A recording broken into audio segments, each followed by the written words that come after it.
बोलिए शंकर भगवान की जय। कहना है दीदी, भगवान के दिल में बसाइए और काम तो है ये है, जिंदगी भर काम के छुट्टी है दीदी, कभी कहियो ना। जब तक सांस है, जब तक काम भी है, टेंशन भी है, चिंता भी है, फिक्र भी है, ये कभी कमी नहीं होगा। लेकिन जब चर्चा में आए हैं, भगवान के भजन में आए हैं, तब मन खुश कैले रहिए। एनी टाइम लोला मुंह लटका के नहीं बैठिए, एकदम चेहरा पर मुस्कुराहट लाइए और भगवान के भजन में मीठा मीठा अपना हाथ से तालियां लगाइए और झूमते रहिए।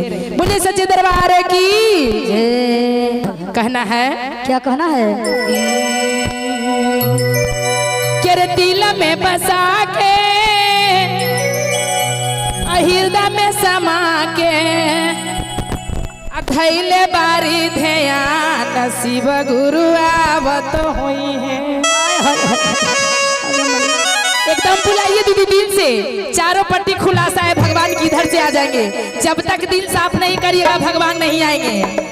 कहना है कि दिल में बसा के, हृदय में समा के, दिल में बसा के, हृदय में समा के, धैले बारी ध्यान शिव गुरु आवत हुई है।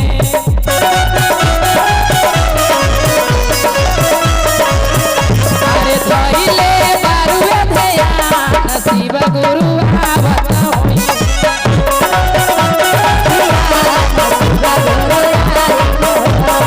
दिल में बसा के, हृदय में समा के,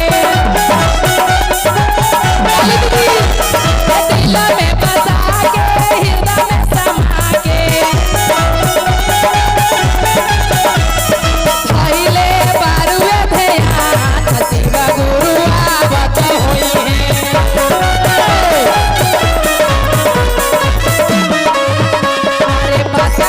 होई के सवार शिव गुरु आवत हुई है।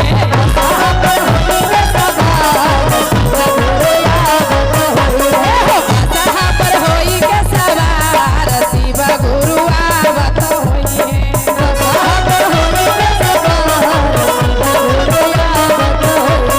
जय हो, क्या बात है दीदी,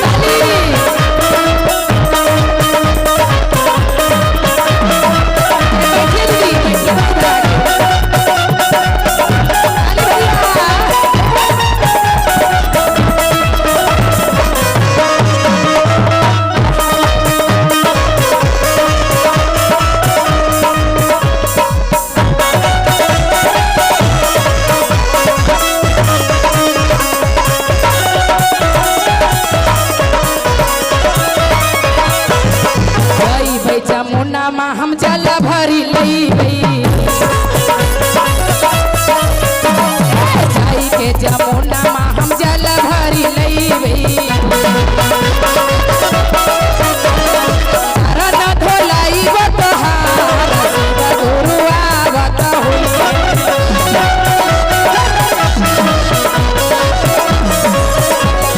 चरण धोलाई बतहार शिव गुरु आवत हुई।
निकालिएगा तो भगवान नहीं आएंगे। सोने के आसन लगा लीजिए, कितना सुंदर से मन मुखियान जी चौकी पर चौकी, ओकरों पर आसन भगवान के है।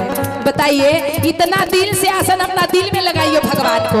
दुनिया कुछ भी कहना है का, अरे हीरा दामे गुरु जी के आसन लगाई वही, हीरा दामे गुरु जी के आसन लगाई वही,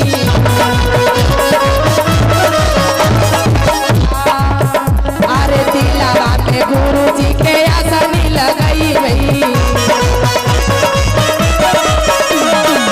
कब लगाई वो तोहार शिवा गुरु आवत होई,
दीदी। अरे कमामा का राजावा में पागल मनवा,